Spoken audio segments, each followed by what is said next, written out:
the systematic murder of Hindu pilgrims in Pahalgam in India, the Lashkar-e-Taiba.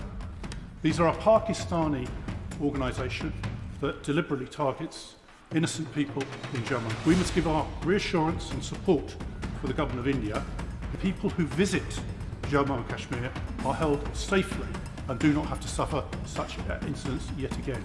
Now, Madam Deputy Speaker, it's rightly been mentioned about on Tuesday the systematic murder of Hindu pilgrims in Pahalgam in India.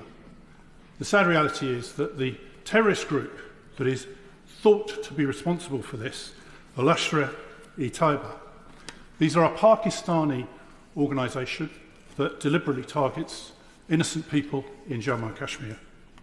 Already the Indian government have revoked visas, closed the border and expelled officials from Pakistan as a result. Probably most importantly, they've suspended the Indus Water Treaty. Now, I think this is an important aspect that we need the Foreign Secretary to come and make a statement to the House on what could end up being a very quickly escalating situation between India and Pakistan. Tonight, there'll be a vigil outside the Indian High Commission. I will be representing the opposition.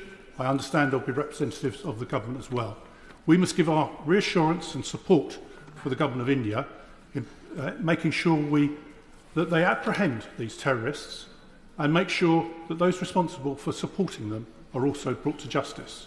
My understanding is that the Pakistani government and the Pakistani military have condoned these attacks. So I'm sure the leader will join with me in condemning absolutely these terrorist atrocities and also making sure that people who visit Jammu and Kashmir are held safely and do not have to suffer such incidents yet again. But can I also, as I've previously said, can I join him absolutely in condemning these terrorist attack in Kashmir? This country always stands shoulder to shoulder with other countries, in this case India, who suffer these horrific terrorist attacks, which are cowardly acts that we resolutely condemn, as he says, and those conversations are ongoing, as he will know, to provide the support that we can. And are there any British nationals affected? We will also provide that support to them as well. But can I thank him again for raising this important matter? We come together in grief. Brothers and sisters, when terrorists strike, they strike at the heart of humanity, wherever they may be. This terrorist outrage, singling out people who were Hindu, and indeed I understand Christians as well, demonstrates these people have hatred for people because of their religion. They cannot be tolerated. I raised the issue today in the House of Commons, but I've asked for a statement next week from the government to make sure we express not only our grief and our support for India, but also for the actions that India will need to take following this terrorist outrage. The sad reality is that we could see a rapid escalation. And from my personal perspective, obviously I express my condolences to the victims, to their families, and indeed to all Indians, wherever they may be, that have been so sorely affected.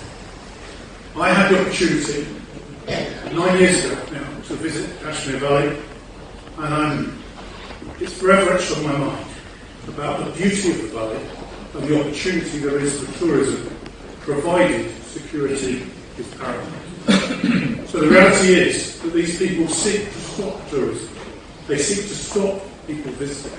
And I know in India many people have had to go home from the valley when they were touring, and many other people have cancelled their visits. We cannot allow the terrorists to succeed. So, from my personal perspective, let me say, I will strongly support whatever India does to pursue the terrorists and those that have backed the terrorists. Make sure they are brought to justice. If they can't be brought to justice, they must be eliminated.